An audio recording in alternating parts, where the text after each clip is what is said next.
الأمة الإسلامية بشكل عام والأمة العربية بشكل خاص بحلول شهر رمضان الكريم. عاد الله علينا وعلى كل الأمة الإسلامية بالخير واليمن والبركة إن شاء الله. السلام عليكم محبتي متابعين منصة أنكيدو أونلاين. هاي المنصة اللي تبدأ بها الحلقة الثامنة، منصة جات بالتعاون بين شركة لاي سبورت مانجمنت المختصة بتطوير العمل الإداري الرياضي والتسويق وعمل معسكرات وتطوير المدربين عن طريق المعايشات وتحليل البيانات عن طريق الذكاء الصناعي، وبالتعاون مع قناة محمد تي في سبورت المختصة بنقل آخر أخبار الكرة العراقية ومنتخباتنا الوطنية ودوري نجوم العراق على اليوتيوب والسوشيال ميديا. من هو حسام سيف الدين، صحفي رياضي ويدري. يمكن أبو يسر احنا تقريبا التقينا بنفس الفترة بال 2003 بديت العمل الصحفي، بديت صحيفة الزمان، بعدين انتقلنا للزمان الرياضي كمحررين أخبار يعني ومراسلين تغطية مباريات، وبعدين صار العمل بأكثر من صحيفة بالعراق ومواقع إلكترونية، ويعني متابعة الأخبار الرياضية العربية الأوروبية المحلية أكيد، ومستمرين لحد الآن بهذه التغطية. عمار ساطع، تحياتنا أستاذ عمار. تحياتي لكم، ورمضان إن شاء الله يكون كريم عليك وعلى كل الزملاء والأخوة وعلى عوائلكم إن شاء الله. وأتمنى أنه نقضي وقت مثل ما تعودنا ويا منصتكم، أنه نقضي وقت ممتع ونحقق فد شيء حقيقة يخدم الرياضة العراقية. كابتن ناثر، كيف الأحوال كابتن؟ الحمد لله، رمضان كريم عليكم وعلى كل الأمة الإسلامية إن شاء الله. بلش بالمحاور كباتن مع الكابتن ناثر الخطيب مطور مدربي في الاتحاد الإنجليزي. محور أول اليوم، رأيك كابتن ناثر بالقائمة اللي أعلنها كابتن خيسوس كاساس، قائمة مباراة الفلبين؟ أنا أعتقد رأيي بها نوعا ما متوازنة، نوعا ما واقعية. أعتقد هو حاليا وجهة نظري هو الأدرى بأدواته، هو الأدرى بماذا يعني يحتاجه في مباراة القادمة. لازم لا نتصور انه كل مباراة تختلف ظروفها، تختلف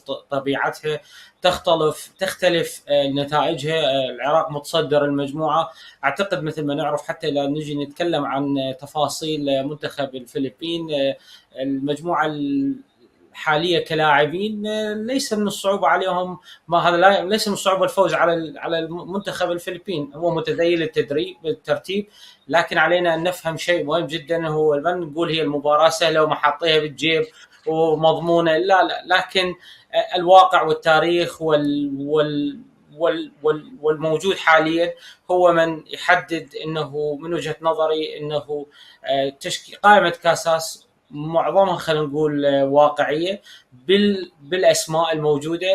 إذا أردنا نمر عليها أنا ما حمر عليها، أترك يعني لكل بعض الآراء للأخوية أستاذ عمار والأخوية حسام أيضا هذا الموضوع، لكن وجهة نظري يعني هي واقعية لحد ما. أستاذ حسام، رأيك بقائمة منتخبنا الوطني، وخاصة أكو تباين وردود الأفعال بعض الإعلاميين وبعض الشارع الرياضي العراقي؟ شوف، هو يعني بصورة عامة تعرف الكل يعرف، يعني كل هذا احنا دائما كل ما تصدر قائمة للمنتخب يصير عليها تعليقات وانتقادات، يعني صعب تصدر اي قائمة لاي منتخب بالعالم الكل راح يتقبلها، يعني ماكو هيك شيء.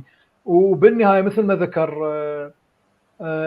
ناثر، بالنهاية هو المدرب يعرف يعني شو يحتاج من أدواته، لكن احنا علينا ممكن يعني نشخص بعض الأمور. يعني احنا مثلا نقول لك مرات يلومونا، يقولون مثلا الإعلاميين أو الصحفيين ما لكم علاقة، لا تتدخلون بالأمور الفنية. لا، واحنا يعني بحكم عملنا مثلا لسنوات أيضا صارت عندنا إلمام خلينا نقول ببعض الأمور الفنية. احنا ما نفوت بالأمور الفنية التكتيكية يعني هذه بس بصورة عامة. يعني اكتسبنا نوع من الخبرة يعني أو كسبنا بعض نوع الخبرة بالأمور الفنية أو مشاهدتنا متابعاتنا. أعتقد يعني بعض الأسماء هو يعني نص يلام عليها. أنا أقول لك مثلا إحنا رجعنا خطوة إلى الوراء ببعض اللاعبين، مثلا استدعائهم، يعني هذه المسألة، أو الإبقاء على بعض اللاعبين اللي كانوا هم بدون المستوى خلال كأس آسيا. فهذا هنا يعني أنا شخصيا مثلا عودة ضرغام مرة ثانية للتشكيلة ما أعرف يعني هل هو احتياط. يعني احنا رجعنا إلى مثلا ضرغام كان يمثل ب 2015 كاس اسيا اذا احنا رجعنا خطوات لورا، يعني ما وجدنا بديل خلال هذه الفتره بهذا المركز. زين من بقينا، انا برايي بقينا مثلا بقى بشار ما كان هذاك المستوى. بشار من تصفيات كاس العالم مع ادفوكات لحد الان هو مستوى يعني سيء، اريد اقولها يعني بهاي العباره، ما كان مستوى جيد. وحتى في كاس اسيا يعني بصراحه انا بالنسبه لي شخصيا استغرب من بقائه بالتشكيله. كنا اشكلنا على علي عدنان، وعلي عدنان اليوم شفناه خارج التشكيله. ويعني اكو نقطه مهمه ما اريد اطول، هو ذكرها كاساس قبل كم يوم، ذكر بان المنتخب ما يعاني من مشكله دفاعيه. زين هنا ناقض نفسه، لانه هو استدعى اسماء جديده بالدفاع. اذا المنتخب كان يعاني من مشاكل بالدفاع من رجع مناف وكذلك ضرغام وهاي الاسماء. استاذ عمار، بعيدا عن قضيه المحددات الموجوده عند الكثيرين، انه فقط في العراق انه يحاولون دائما انه يتكلمون على قائمة المنتخب عندما تصدر قبل كل مشاركة أو قبل كل مباراة أو قبل كل استحقاق.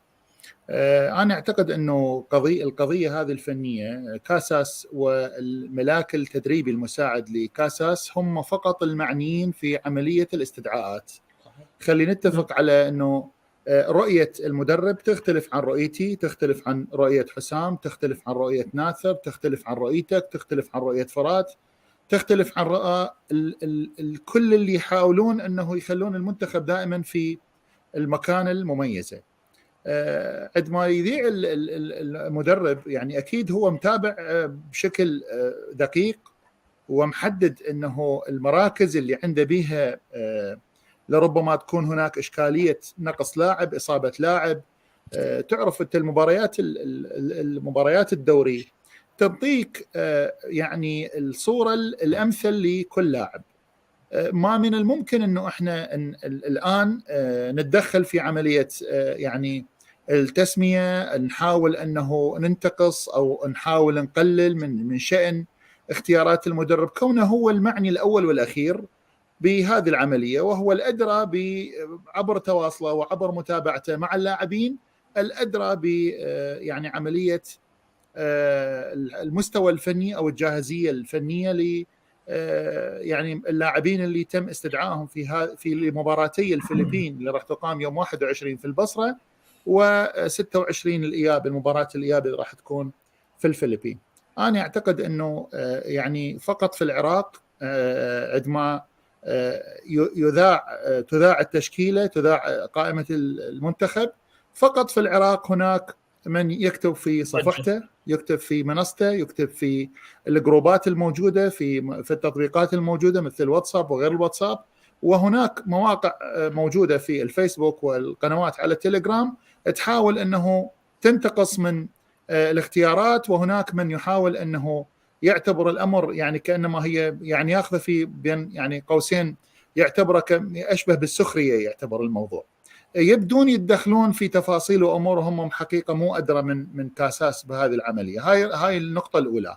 النقطة الثانية، عملية استدعاء اللاعبين يتم للمواجهة المقبلة، فبالتالي المدرب هو أعرف بالمراكز اللي هو يعني بها اختيار هؤلاء اللاعبين. يعني اليوم عندنا إحنا في المنتخب هناك قائمة أرسلت للاتحاد الدولي، ضمت حوالي 70 أو 60 أو 79 لاعب على ما أظن. ذولا هم فقط اللي ممكن أنه يدخلون ضمن القائمة اللي ممكن أنه يشتركون في أي مباراة من المباريات. الشيء الأهم أنه المنتخب عندما عنده استحقاق، وهناك مجموعة، مثل أنا اليوم عندي 3 لاعبين هم يلعبون في منطقة الظهير الأيسر في المنتخب. عندما أنا عندي لاعب لعب في آسيا مثل أحمد يحيى وهو مصاب، علي أن أستدعي لاعب بدل أحمد يحيى في نفس مركز أحمد يحيى ويؤدي لي نفس ما يؤدي أحمد يحيى، بغض النظر عن درجة المستوى الفني عند ذاك اللاعب في حينها. وممكن أنه اللاعب اللي يستدعيه أيضا ما يلعب في مباراتي الفلبين إذا هو محتاج اللاعب ما راح. نعم، فهذه المسألة، عملية الانتقاص أو عملية الانتقاد، إحنا يعني هو المنتخب بعد حتى ما متجمع، يعني هو فقط مجرد أنه تم إذاعة القائمة مباشرة تلقى بدأت عملية الانتقاص أو الانتقاد اللي أنا أسميها مو انتقاد يعني لو شخص فني ينتقد مثل يعني مدرب المنتخب 5-6 مرات مثل أنور جسام، مثل كابتن أنور، مثل كابتن أكرم سلمان، مثل كابتن أيوب أوديشو، ممكن أنه يعني ينطي وجهة نظره بشكل فني مو بوجهة نظر صحفية. أنا أعتقد أنه يعني هذه العملية أصبحت يعني مستهلكة، والمدرب هو من يتحمل مسؤولية يعني قرار اختياراته للاعبين. هناك حقيقة انتقادات وجهت للمدرب عندما انتقى اللاعبين قبل آسيا، وفي آسيا ظهر الكثير من اللاعبين بمستوى مميز، وكان أغلب اللاعبين حقيقة محط إعجاب للكثيرين من اللي كانوا ينتقدوهم. أنا شفت بس بعض اللي انتقدوهم ابو يوسف، بعض اللي انتقدوهم اللاعبين فعلا يعني كان انتقادهم صحيح ما ادوا يعني مثلا انا هسه الان راح اجيب لك مثل جدا بسيط. هناك اعلاميين كان عندهم في قنواتهم عندهم برامج انتقدوا ايمن حسين بدرجه بحيث انه اللاعب انتهى. وايمن حسين بعد مباراتي اليابان والمباراه الاولى صار بطل قومي. يعني انا بس ردفتهم اذا هو المدرب عنده رؤيه بهذا الموضوع، هل انه اني الان اجي اشكك بانه المدرب ما يريد يفوز؟ يعني هل اكو مدرب بالعالم ما يريد يفوز؟ لا طبعا. هل يعقل انه هناك مدرب في العالم يحاول انه يخسر، انه يجيب لاعب هو ما يستحق تمثيل المنتخب ويجي يخسر؟ ما من الممكن هذا الشيء. فبالتالي احنا عمليه الانتقاص يعني من الموجودين في الجروبات والسوشيال ميديا كان محق في يعني عمليه توجيهها للنقد لاحمد يحيى. احمد يحيى كان بطل في مباراته مع اليابان، كان واحد من ابرز اللاعبين اللي مثلونه في هكذا مباراه. لم يعتقد الكثير واني واحد منهم انه احمد يحيى راح يكون لاعب اساسي في تلك المباراه، وكان بطل ونجم في المباراه. هذه يعني فقط موجوده في العراق.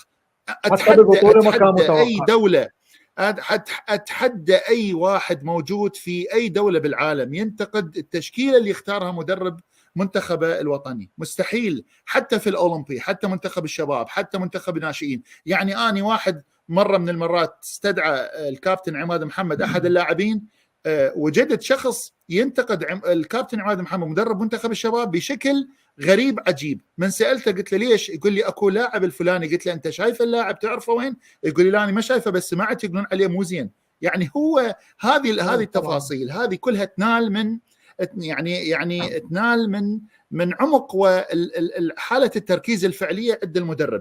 يعني يظل انا متاكد على يقين تام حتى المدرب مستحيل يتابع اي واحد يحاول انه ينتقص من اختياراته، لانه هذا العمل لو كان المنتخب يعني مؤدي مباراه واللاعب لم يؤدي مباراته بشكل صحيح، اني على يقين تام انه نعم ممكن انه يشعر انه هو اللاعب قد يكون خذله، قد يكون اللاعب لم يكن في يومه.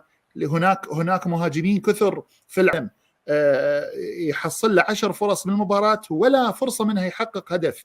فبالتالي أنا ما من الممكن أنتقص من شيء تم خلال عدة ساعات. طبعا هذه القائمة اللي اختارها المدرب خيسوس كاساس هذه ما جت اعتباطا، هذه جت بعد ما تناقش مع مساعديه، مع الناس اللي هو عنده ثقة بهم من كادر التدريبي، انه من سيكون في هذا المركز في مباراة الذهاب، وربما انه هو عنده خيارات اخرى في مباراة الاياب يلعب بشكل مختلف. فاني اتصور انه هذه العملية انه اخذت حجم ومساحة احنا في غنى عنها، وبالتالي اني اتصور هو المدرب هو الشخص المعني فيها. يعني اني هذه القائمة الان موجودة امامي، القائمة الموجودة الان امامي اغلب اللاعبين هم لاعبين دوليين، ملاعب اي لاعب من عندهم لاول مره لم يتم استدعاء. يمكن عبد الرزاق قاسم اللي لاعب نادي الشرطه وكابتن منتخب الشباب من اللاعبين اللي احنا الكل يتفق عليه انه هو لاعب مميز وعنده روح قتاليه عاليه، وربما يعوض غياب اللاعبين الاساسيين السابقين مثل امجد عطوان وغيره. وحتى بالنسبه للؤي العاني مع الزوراء اني اشوفه اداء مميز. ما عندنا لاعب ما عندنا لاعب حقيقه. انا هسه دا اشوف القائمه امامي، يعني من حراسه المرمى كلهم استحقاقهم، لاعبي خط الدفاع ما عندي لاعب شفت من عنده يعني زله او خطا او كان سبب في خساره فريقه. يعني نعم هناك مجموعه من اللاعبين الجيدين قادرين انه يمثلون المنتخب، لكن المدرب وجهه نظره انه مناف افضل من فلان. اعتقد اللي مو واضح يمكن للشارع الرياضي او لنا كمتابعين او كصحفيين مثل حضراتكم ويعني الناس اصحاب الشأن بالشارع الرياضي العراقي، انه آلية الاختيار. يعني في اوقات من الموسم الماضي كنا نشوف لاعبين مميزين، يعني ما تحضرني كل الاسماء، كان عند الجويه كان لاعب مشعان يمكن بالدفاع كان اداء جيد، حمود مشعان كان يقدم مباريات جيده، يعني كنت اشوف انه يستحق فرصه انه يمثل. حاليا مثلا في زاخو يعني فريق ممتاز بصراحه، والحارس اعتقد علي حارس جيد، 12 مباراه علي كاظم ما شفناه متواجد، فالآلية مو واضحة. من نرجع مثلا إلى صفاء، لاعب جيد جدا بالدوري الإيراني، لكن هو من الموسم الماضي موجود وأساسي ومستمر وهاي. طيب ليش الآن؟ كان ممكن في كأس آسيا لما أمجد أيضا كان موجود. هاي هي التساؤلات اللي تخلي إنه مرات الآلية مو واضحة 100%. يعني أنا أتفق وياك بكلامك، لكن الآلية مو دائما واضحة. يعني مثلا هسه المدرب المنتخب الهولندي من يجي يباوع عنده قائمة 70 لاعب ويباوع بهم منو بهالفترة منو الزين ودا يقدم، وهذه يستدعي. أنا هذا الشيء ما دا أشوفه بالمنتخب الوطني دائما. اجاوبك يعني من لا بالعكس، لا بالعكس حسام، اكو معايير ببعض الاحيان، مو على الكل، يعني اكو بعض لا شوف هنا ما من الممكن ان تكون عمليه مجامله او محاباه. المنتخب ما بواسطه، المنتخب ما يعنى بالاسماء بقدر ما يعنى بالشخص، باللاعب اللي يؤدي. يعني انت مثلا الان تقول لي علي كاظم حارس مرمى، والكل اجمع انه علي كاظم حارس مرمى جيد، وكان من بين اسباب المهمه. شوف دائما حراس المرمى يتم اختيارهم لقضيتين: اما لخبرته في المباريات، او لانه هو خط الدفاعي يكون مو بالمستوى بحيث انه هو يكون سبب انه ينقذ فريقه من خساره او ينقذ فريقه من اهداف محققه. الحارس خط دفاع زاخو دفاع جيد، فبالتالي هو ممكن انه خط الدفاعي لفريق زاخو كان من بين الاسباب اللي انه الفريق ما يتسجل عليه اهداف. مو فقط شرط انه حارس المرمى، احنا من نشوف فلان فريق ما عليه اهداف الكل يقول لا لين حارس المرمى. من 4 مباريات وكلين شيت. لا هو انا ما اقول هناك حراس مرمى عبروا 17 و18 مباراة. يعني مثلا احمد علي في اربيل 17 مباراة لم يسجل في مرمى اي هدف، والكابتن عماد هاشم كان شاهد عليه لان هو مدربه، واحمد علي لم يكن في المنتخب في تلك الفترة. هذا ما يعني اليوم محمد حميد حارس مرمى القوة الجوية اختاروه قبل كم يوم افضل حارس مرمى بالدوري، ولكن هو مو بالمنتخب. هذه مو شرط انه يكون الافضل دائما. يعني هناك لاعبين كبار كانوا في دوليين ممثلين منتخبات مثل البرازيل والمانيا، تلقيهم بالنادي موجودين، ابرز لاعبين موجودين هم في انديتهم، وبالمنتخب المدرب ما يستدعي، يقول لك انا ما محتاج لاعب بهذا التكنيك او بهذا الستايل اللي يلعب لي بالمنتخب. هذه موجوده وكثير من عندهم. تتذكرون مسعود اوزيل على مود قضيه واحده الكل اجمع هو افضل لاعب، المدرب قال ما احتاجه. كابتن فرات الكلمه الاخيره لك. حبيبي شكرا لك وشكرا ادارتك للحلقه، وان شاء الله نلتقيكم بحلقه جديده ان شاء الله. نلتقي على الخير والمحبه. تصبحون على خير. امين يا رب. تصبحون على خير ان شاء الله. في امان الله.